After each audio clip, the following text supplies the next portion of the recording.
I was standing under a 300-year-old oak tree, the Spanish moss hanging down like a curtain. My fiancé, Ryan, had his arm around me. We were at the Cypress Grove, our dream wedding venue in Charleston. It was perfect. And then my phone buzzed in my pocket. I pulled it out, expecting a message from the florist. Instead, it was my mother. Brenda, the text was short. Julia, your father and I have discussed it. We are not funding this circus. We have just canceled the deposits with the Cypress Grove. My blood went ice cold. I couldn't even breathe. Before I could process the words, a second notification popped up. My sister, Morgan, had hearted the message. Ryan saw my face and his own flushed with anger. A circus, she called it a circus. He pulled out his phone, his thumb already on Brenda's contact. I'm calling her. This is insane. No. I put my hand on his phone. My voice flat. Don't. Julia, they just did. I said, I wasn't crying. I wasn't screaming. I wasn't doing any of the things a normal person would do. Ryan looked at me, his anger shifting to confusion. Are you okay? I said, I just need a moment. I turned and walked away from the oak trees, away from the future I had just been planning. The only sound was the crunch of the gravel under my shoes, a sharp, repeating sound that matched the thought in my head. They did it. They finally did it. I got into my car and just sat there, my hands on the steering wheel. I waited for the tears. I waited for the hot, volcanic rage I'd felt so many times before, but it didn't come. Instead, there was just this cold, quiet clarity. The shock wasn't sadness. It was an awakening. You see, I wasn't weak. I was trained for 26 years. I had been trapped. I was the good daughter. And the first rule of being the good daughter is that your value is not tied to who you are. It's tied to your obedience. My entire life was a series of calculations to keep the peace. Don't be too loud. Don't be too ambitious. Don't want anything that they don't approve of. I was taught that my primary job was to manage their feelings, their egos, their reputations, even if it meant sacrificing my own. I'd swallowed my dreams of landscape architecture because my father, Mark, needed a responsible child in finance. I'd smiled and nodded when my mother, Brenda, criticized Ryan for being a charity case just because he was a teacher. I let my sister, Morgan, take and take and take, because that's what the golden child does. I did it all to keep the peace. I did it all to be good. And as I sat there in the silence of my car, I realized what a fool I'd been. My obedience wasn't a virtue. It was a currency, and I had just been informed my account was overdrawn. The woman who walked into the Cypress Grove was the good daughter. The woman sitting in this car, she was someone else. My coldness, the stillness that worried Ryan. It wasn't a lack of feeling. It wasn't a breakdown.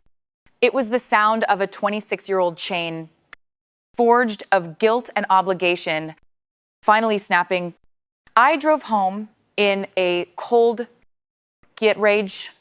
Ryan stayed at our apartment, giving me space, knowing that this was something I had to process.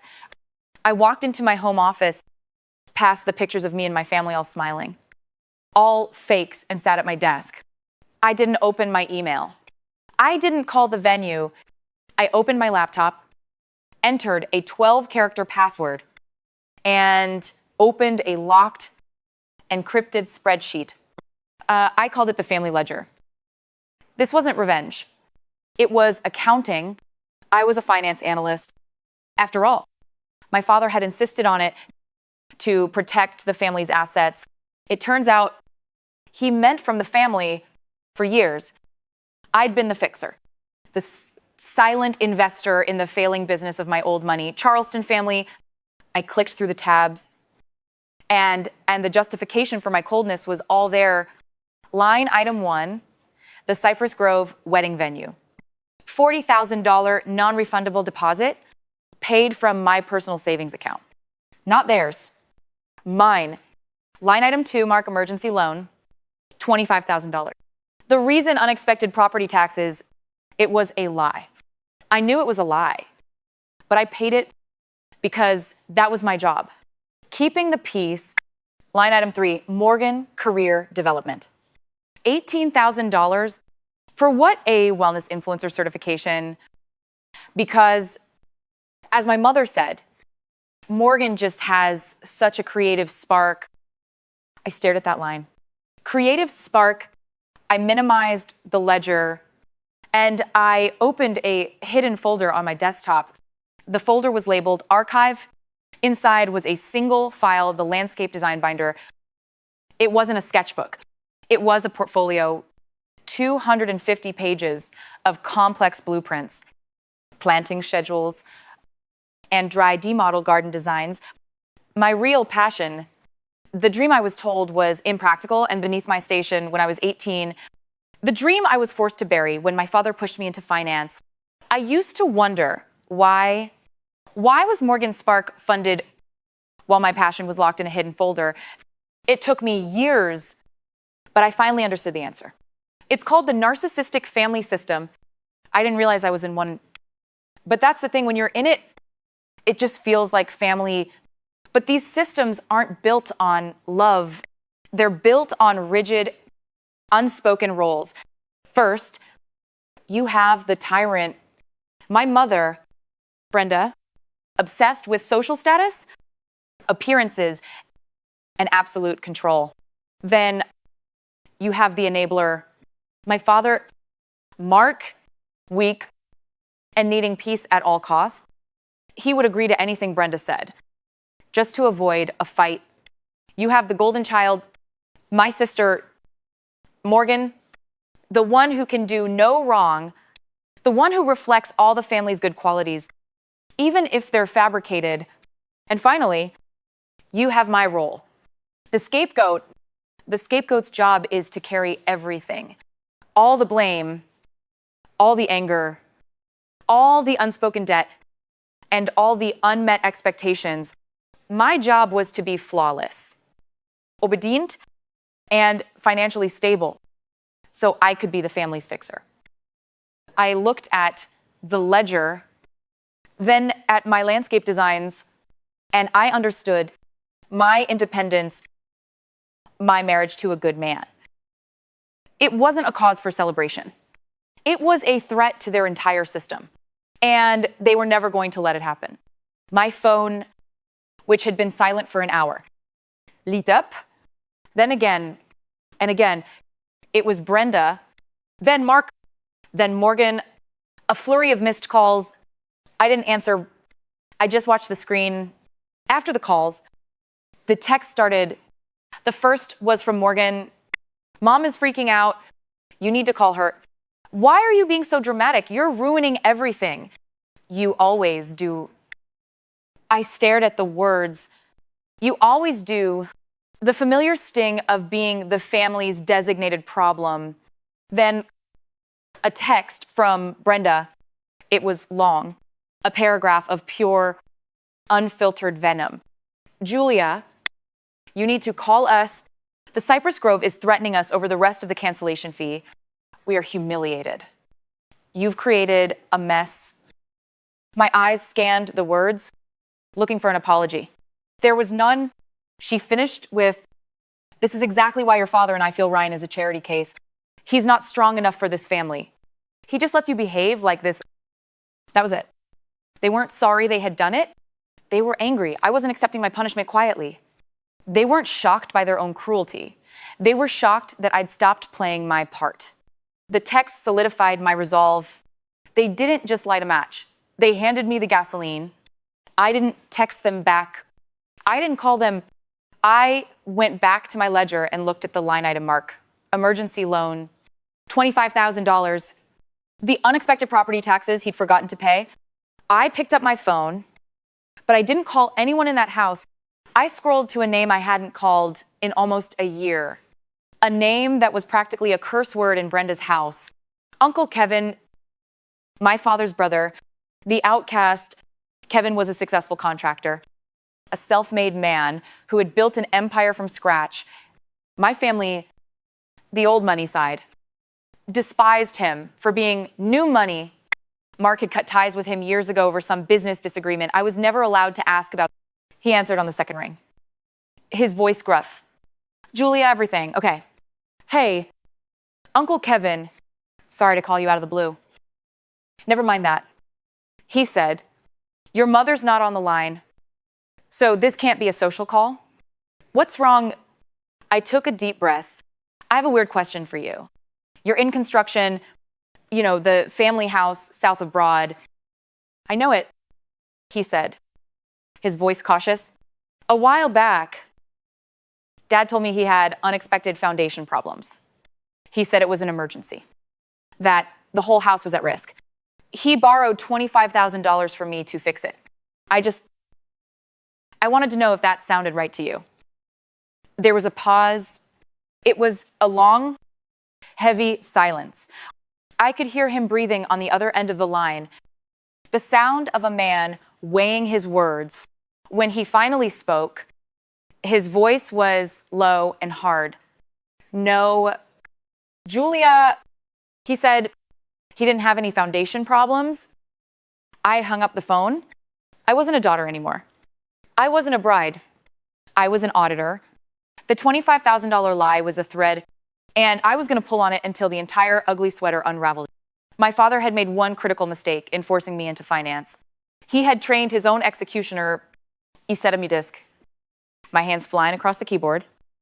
My mind, clinical and cold. I wasn't just guessing. I was accessing the trust accounts my grandfather had set up, the ones I was supposed to manage after I turned 30, the ones my father protected in the meantime. I pulled up the statements for the Julia Perry Trust Fund. My grandfather, a man who actually had built his own wealth, had left it for me. The balance was supposed to be $500,000. I opened the file. The balance was $380,000. My heart stopped. $500,000, $380,000, $120,000 was just gone. It didn't panic. I went deeper.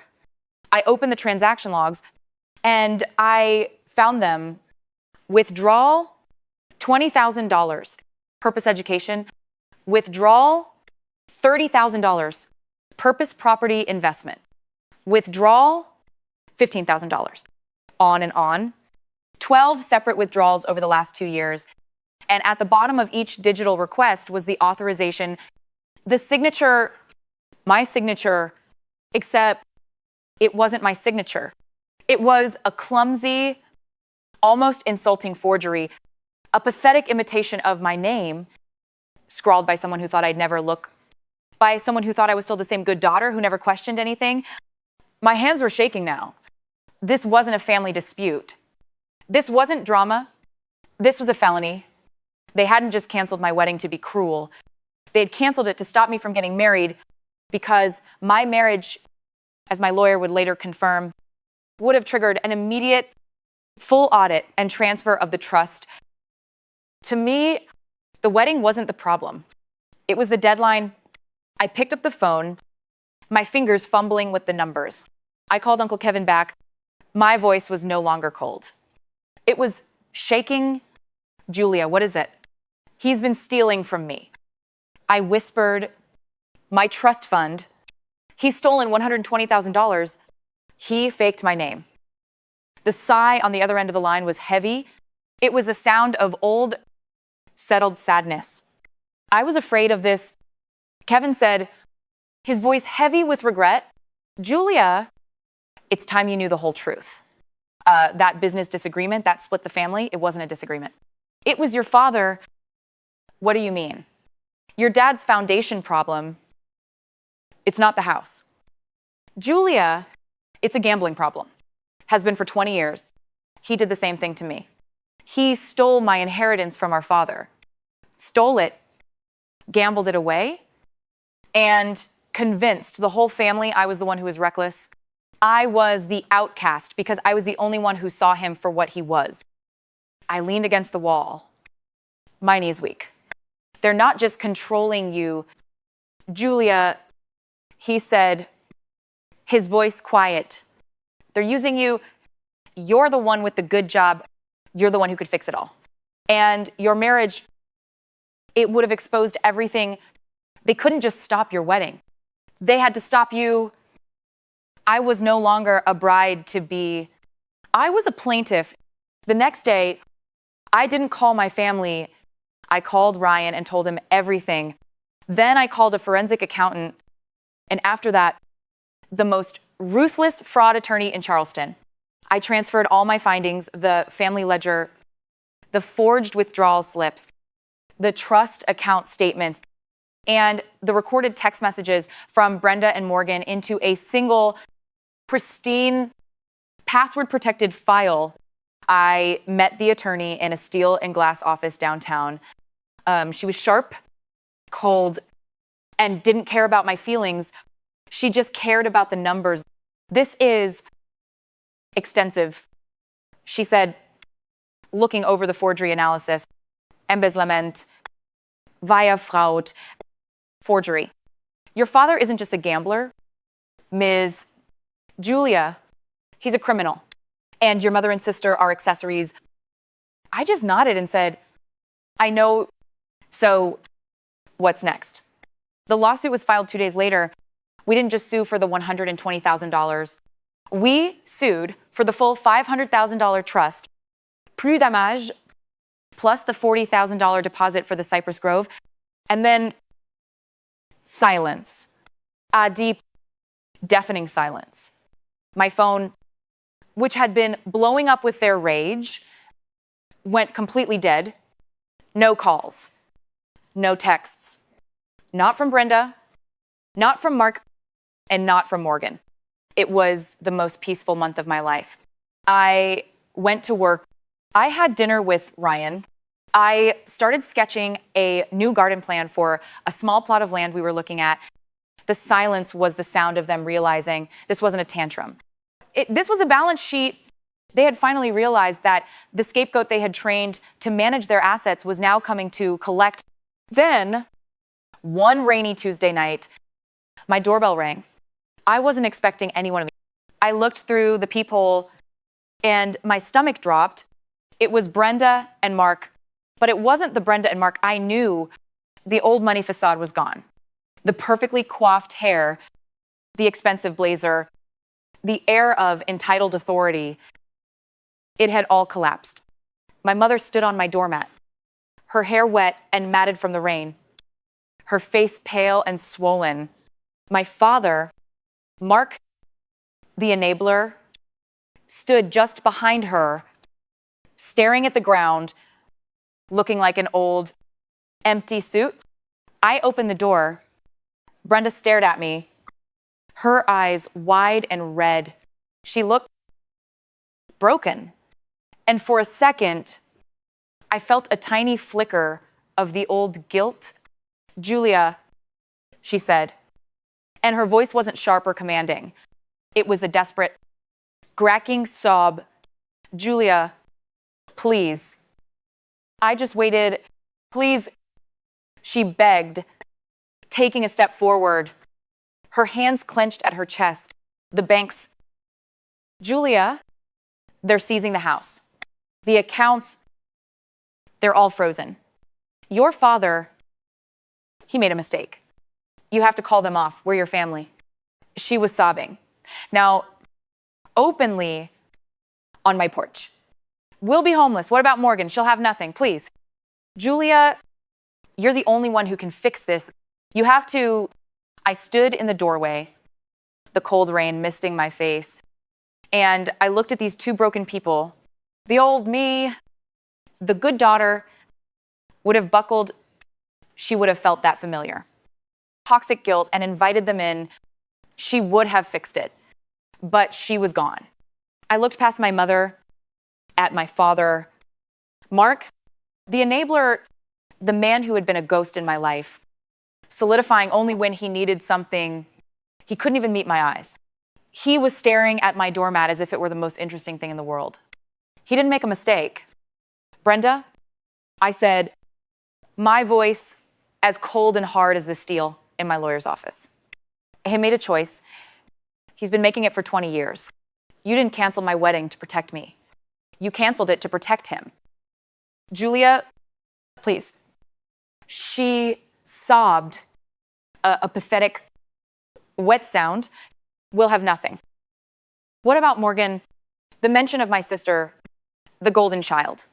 The final desperate card to play. What about Morgan? I repeated. What about the $18,000 I paid for her certification? What about the $120,000 of my money that funded her influencer lifestyle while your husband gambled away the rest? Brenda's face went white. She had no answer. You're right. I said, stepping back from the doorway, you're my family. I picked up a file from my hall table. It was a crisp, bound copy of the finalized forensic fraud report, the one that detailed every forged signature, every illegal transfer, the one that had led the bank to seize the house south of Broad. I handed it to her, and this, I said, my voice flat, is the consequence. Goodbye. Brenda. And for the first time in my life, I closed the door on them. I leaned against it, listening to her wail my name one last time. A sound that was quickly swallowed by the rain. And then silence. I didn't feel guilty. I didn't feel sad. I felt free. 6 months later, the legal battle ended not with a bang, but with a summary judgment in my favor. It was all there in black and white. The house was sold at auction to pay the debts. Mark and Brenda were facing multiple criminal charges for fraud and embezzlement. Their old money reputation was gone. Their shame, now a public record in Charleston. Morgan, I heard, was working a retail job. And me, I was standing in a small, beautiful garden, the afternoon sun filtering through the leaves. Ryan was holding my hand. He was in a blue suit, and I was in a simple white dress. We were getting married, not at the Cypress Grove, but in a garden I had designed. It was our first project, built on a small plot of land we'd bought with the first clean check from the inheritance. My inheritance, Uncle Kevin was there, a huge smile on his face, walking me down the aisle. Later that night, after the few friends we'd invited had gone home, I sat on our new porch, my laptop open. I looked at Ryan, who was laughing by the fire pit with Kevin. I opened one last file, the family ledger spreadsheet. I looked at all the red numbers, all the debts I had paid, all the receipts for my own suppression. I stared at the data for a long moment, and I hit delete. Then I opened a new program, a fresh blank screen, my landscape architecture software. I clicked new project, and a blank canvas full of promise filled the screen. We always mourn the family we wished we had, the one that's supposed to love us unconditionally. But there's a strength you only find when you finally stop trying to fix what's been broken by everyone else. And instead, you find the courage to build something new. Family isn't a life sentence. It's not a blood-soaked contract you're forced to honor. It's a title, and it's a title that must be earned. I realized that letting go of my bloodline wasn't an act of hate. It was the final, necessary act of self-love. It wasn't failure. It was the first terrifying, beautiful step to building a life on my own terms. I closed the laptop, walked over to Ryan, and took his hand. I was finally free.